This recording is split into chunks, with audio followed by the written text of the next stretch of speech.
नमस्कार। प्रादेशिक समाचार के साथ मैं कामिनी। पहले मुख्य समाचार।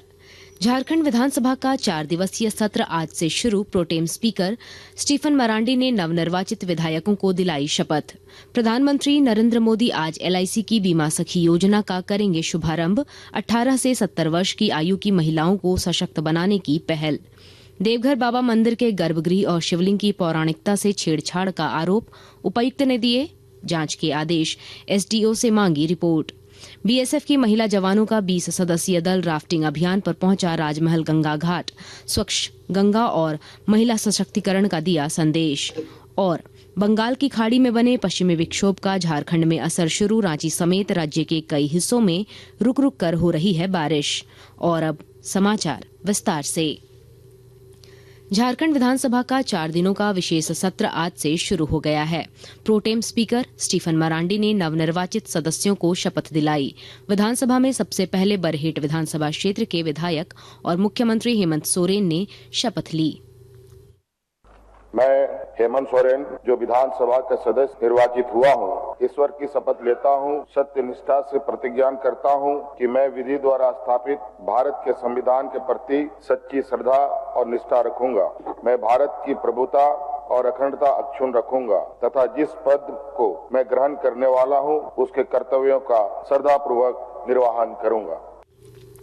नए विधानसभा अध्यक्ष का चुनाव कल होगा। राज्यपाल संतोष कुमार गंगवार बुधवार को विधानसभा को संबोधित करेंगे और उसके बाद चालू वित्त वर्ष का दूसरा अनुपूरक बजट सदन में पेश किया जाएगा। सत्र में भाग लेने पहुंचे भाजपा के प्रदेश अध्यक्ष बाबूलाल मरांडी ने पत्रकारों से कहा कि NDA सशक्त विपक्ष की भूमिका निभाएगा। श्री मरांडी ने कहा कि विपक्ष सरकार के हर कदम की पहरेदारी करेगा।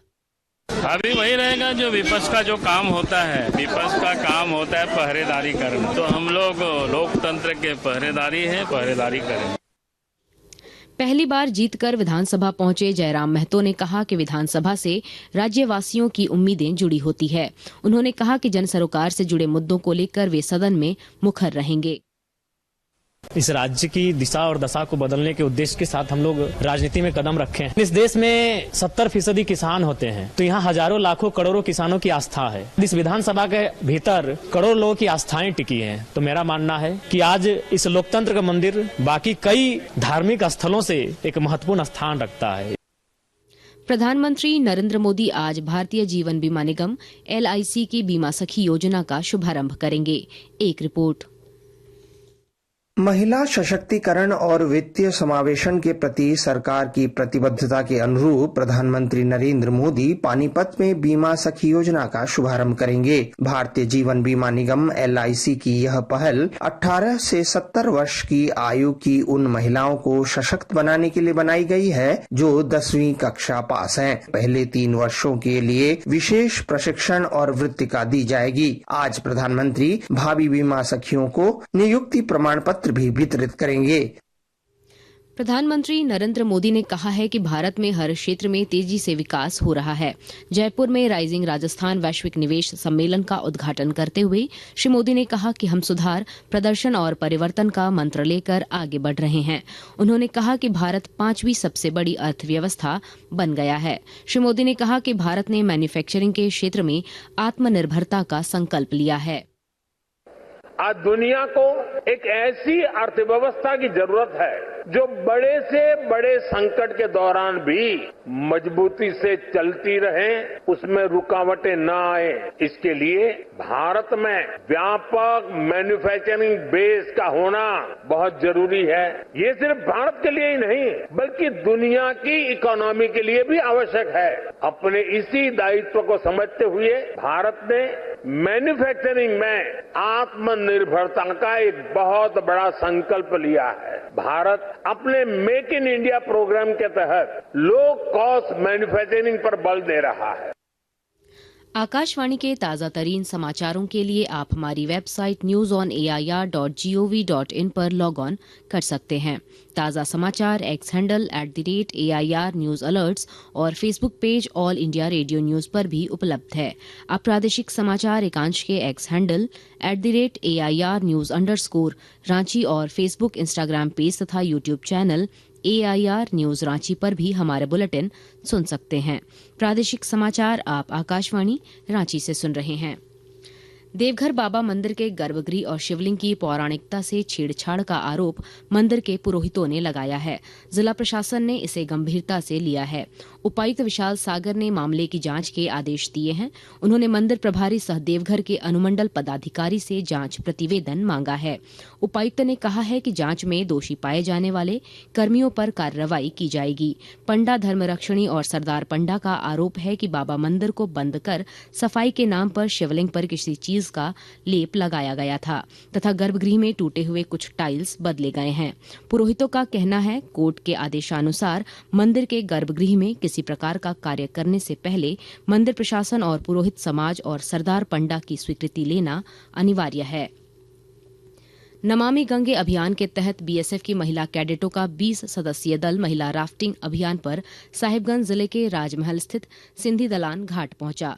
राजमहल के अनुमंडल पदाधिकारी कपिल कुमार ने उनका स्वागत किया और साहिबगंज में नमामि गंगे परियोजना के तहत किए जा रहे कार्य को उनके साथ साझा किया। महिला राफ्टिंग अभियान में शामिल BSF की उप निरीक्षक प्रियंका ने बताया कि सशक्त महिला समृद्ध राष्ट्र स्वच्छ गंगा और जीवन गंगा इस अभियान का संदेश है।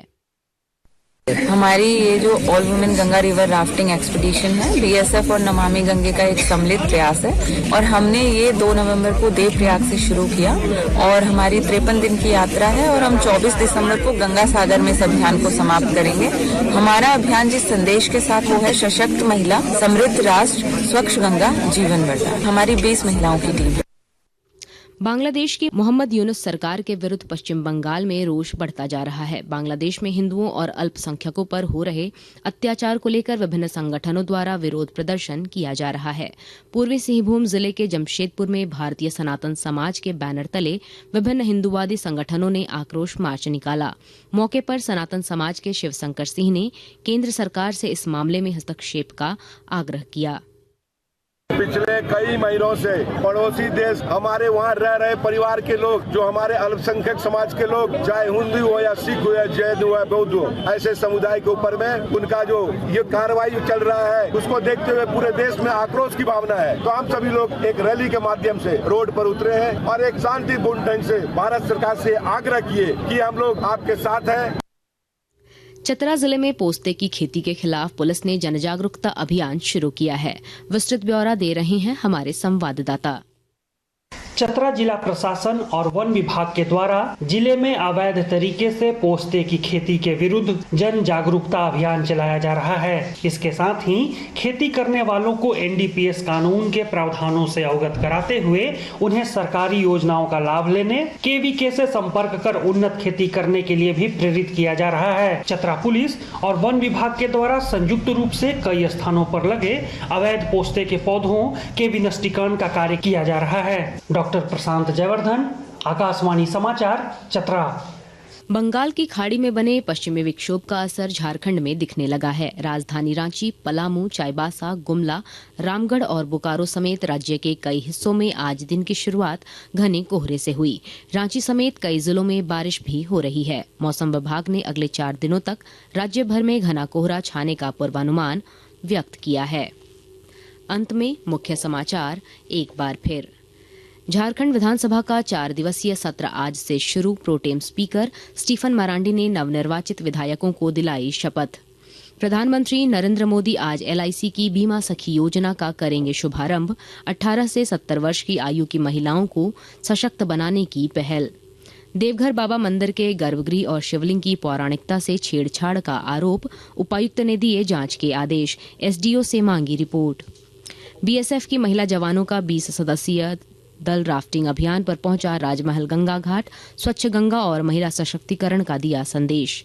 और बंगाल की खाड़ी में बने पश्चिमी विक्षोभ का झारखंड में असर शुरू। रांची समेत राज्य के कई हिस्सों में रुक रुक कर हो रही है बारिश।